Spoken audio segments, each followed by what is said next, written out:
একেবারে নতুন স্বাদের ডিমের এই রেসিপি একবার বানিয়ে নিলে কিন্তু বারবার খেতে ইচ্ছে করবে, মুখে একেবারে লেগে থাকবে এর স্বাদ, কোনো দিন ভুলতে পারবেন না। এর জন্য 4টে সেদ্ধ ডিম নিয়ে নিয়েছি।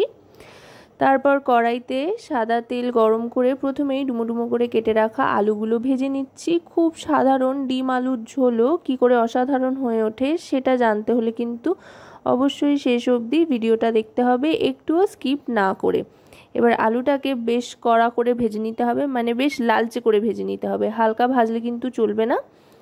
বেশ লালচে রং আসা পর্যন্ত একটু সময় হাতে নিয়ে গ্যাসের ফ্লেমটা মিডিয়াম টু হাইতে রেখে ভেজে নিয়েছি। ঠিক এরকম লাল করে কিন্তু ভেজে নিতে হবে। আলুগুলো এবার ভাজা হয়ে গিয়েছে, আস্তে আস্তে আলুটা তুলে নিচ্ছি। আর ওদিকে যে ডিম সেদ্ধটা ছিল, ডিম সেদ্ধই কিন্তু কিছুই মাখাইনি, নুন হলুদ বা লঙ্কার গুঁড়ো কিচ্ছু দিইনি। তবে এবার যেটা করব সেটা হচ্ছে গ্যাসের ফ্লেমটা লোতে করে দিয়ে একেবারে তেলের মধ্যেই অল্প অল্প করে একেবারে সামান্য পরিমাণে একটু নুন দিয়ে দিলাম। আর এবার দিয়ে দেবো একটু হলুদ, তাতে করে তেলে সুন্দর একটা রং চলে আসবে। আর এই তেলটার মধ্যে ডিমটা ভেজে নেব, তাহলে ডিমটাও সুন্দর একটা কালার চলে আসবে। আলাদা করে আর ডিমে নুন হলুদ মাখাতে হবে না। এবার একটা একটা করে ডিমগুলো ছেড়ে দিচ্ছি। ডিমটা ছেড়ে দিয়ে হালকা করে ভেজে নেব। সাধারণত ডিমের কারি বানানোর সময় ডিম ভাজলেও খুব একটা বেশি ভাজার প্রয়োজন কিন্তু পড়ে না, এখানেও সেটাই অ্যাপ্লাই করব। খুব একটা বেশি ভাজবো না, শুধু আলুটা কিন্তু অবশ্যই ভালো করে ভেজে নিতে হবে। ডিমটা হালকা ভেজে একটু রং চলে আসলে ডিমে তারপরে তুলে নেব। দেখুন ডিমগুলো কিন্তু খুব সুন্দর একটা কালার চলে এসছে। এবার ডিমটা তুলে নেওয়ার পর গ্যাসের ফ্লেমটা লোতে করে দিয়ে গোটা গরম মশলা ফোড়ন দিয়ে দিলাম, ছোটো এলাচ লবঙ্গ আর দারচিনি। একদম কিন্তু লো ফ্লেমে ফোড়ন দিতে হবে, এলাচ কিন্তু বড্ড ফাটে, সেদিকে লক্ষ্য রেখে ফোড়ন দেবেন। তারপরে দিয়ে দেব পেঁয়াজ কুচি। পেঁয়াজ কুচিটা দিয়ে ভালো করে ভেজে নেব।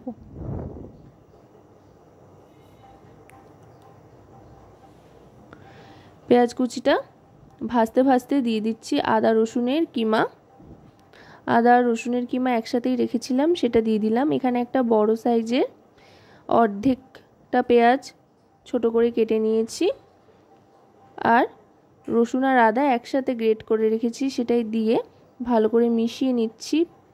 আদা পেঁয়াজ রসুনের কাঁচা গন্ধটা চলে যাওয়ার পর দিয়ে দেব টমেটোর টুকরো। একটা মাঝারি সাইজের টমেটো রাফলি কেটে নিয়েছি। এবার টমেটোটাও বেশ খানিকক্ষণ ভাজা ভাজা করে নেব, যতক্ষণ পর্যন্ত না টমেটোর কাঁচা গন্ধটা চলে যাচ্ছে। টমেটোটা ভাজতে ভাজতে গ্যাসের ফ্লেমটা লোতে করে দিয়ে দেব পরিমাণ মতো নুন। এখনই একেবারে নুনটা দিয়ে দিচ্ছি। এবার দিয়ে দেব এতে হলুদ গুঁড়ো 2 টিস্পুন পরিমাণে। তারপর দিয়ে দেব রোস্টেড ধনে আর জিরে গুঁড়ো, এটাও 1 টিস্পুন পরিমাণ করে করে দিয়ে দিচ্ছি। তারপর দিয়ে দেব সামান্য একটু কাশ্মীরি রেড চিলি পাউডার, এতে করে খুব সুন্দর একটা রং আসবে সেই জন্য। এবার সমস্ত গুঁড়ো মশলার সাথে আরও খানিকক্ষণ আদা পেঁয়াজ রসুন টমেটোটাকে কষিয়ে নেব। মোটামুটি 10 সেকেন্ড থেকে 15 সেকেন্ড মতো ভালো করে কষিয়ে নিয়ে সামান্য একটু জল দিয়ে দেব, যাতে মশলাটা লেগে না ধরে বা পুড়ে না যায়, সেই জন্য সামান্য একটু জল দিয়ে দিচ্ছি। মশলা কিন্তু কষানোর সময় গ্যাসের ফ্লেমটা অবশ্যই মিডিয়াম টু লোতে রাখতে হবে। এবার গ্যাসের ফ্লেমটা একেবারে লোতে করে দিয়ে ঢাকনা চাপা দিয়ে দেবো মিনিট 2-এর জন্য। 2 মিনিট বাদে ঢাকনাটা সরিয়ে নেব। টমেটোগুলো দেখুন একেবারে কিন্তু গলে গিয়েছে, আর গ্রেভির টেক্সচারটা কিন্তু চলে এসছে মোটামুটি, আর দারুণ সুন্দর একটা গন্ধ ছাড়তে আরম্ভ করেছে। এবার এর মধ্যে দিয়ে দেব আগে থাকতে ভেজে রাখা আলুর টুকরোগুলো। আলুটা দিয়ে ভালো করে মিশিয়ে নেব।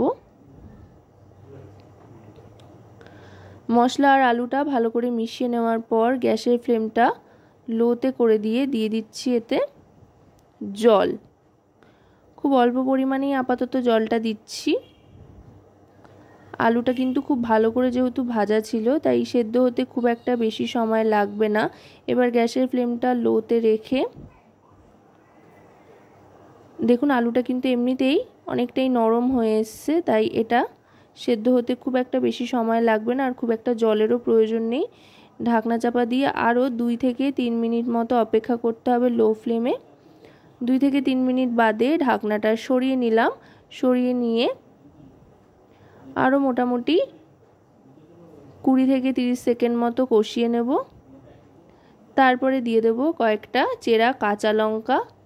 চাইলে আপনারা কাঁচা লঙ্কা কুচিও দিতে পারেন, তবে এখানে আমি চেরা কাঁচা লঙ্কা দিচ্ছি। এতে করে যাদের লঙ্কা বেশি পছন্দ তারা খেতে পারে, আর যাদের পছন্দ না তো তারা ফেলে দেবেন।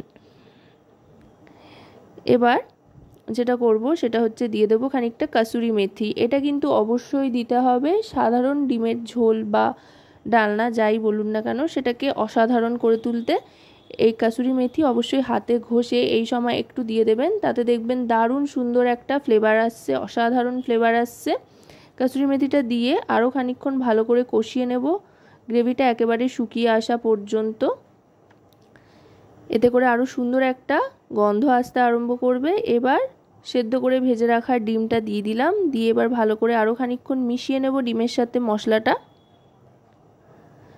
এবার যেটা করব সেটা হচ্ছে যেহেতু ঝোল বানাচ্ছি তাই জল তো দিতেই হবে, তবে এই সময় কিন্তু অবশ্যই ঈষৎ উষ্ণ গরম জল ব্যবহার করতে হবে। ঈষৎ উষ্ণ গরম জল দিয়ে গ্যাসের ফ্লেমটা এবার মিডিয়াম টু হাইতে করে দেবো। হাইতে করে নাড়াচাড়া করে নিয়ে ভালো করে ফুটে ওঠা পর্যন্ত অপেক্ষা করতে হবে, যাতে কোনো রকমের পানসে ভাব না থাকে সেদিকে লক্ষ্য রেখে। দেখুন দেখতে কতটা লোভনীয় হয়েছে, খেতেও কিন্তু অসাধারণ হয়। শুধু ভাত বা কোনো রাইস আইটেম নয়, আপনারা কিন্তু এই রেসিপিটা রুটি, লুচি, পরোটা, নান পরোটা যে কোনো কিছুর সাথেই সার্ভ করতে পারেন। এবার ভালো করে ফুটিয়ে নিয়ে 1 মিনিট মতো স্ট্যান্ডিং টাইমে রেখে এটাকে সার্ভ করে দিচ্ছি। আশা করব রেসিপিটি আপনাদের ভালো লাগবে। ভালো লাগলে অবশ্যই রান্নাবাটি চ্যানেলটিকে সাবস্ক্রাইব করে লাইক, শেয়ার, কমেন্টের মাধ্যমে আমাদের পাশে থাকবেন, আর পাশে থাকা বেল আইকনটি অন করে দেবেন সবার আগে সমস্ত রকম নতুন রান্নার নোটিফিকেশান পাওয়ার জন্য। আজকের মতো তবে এ পর্যন্তই।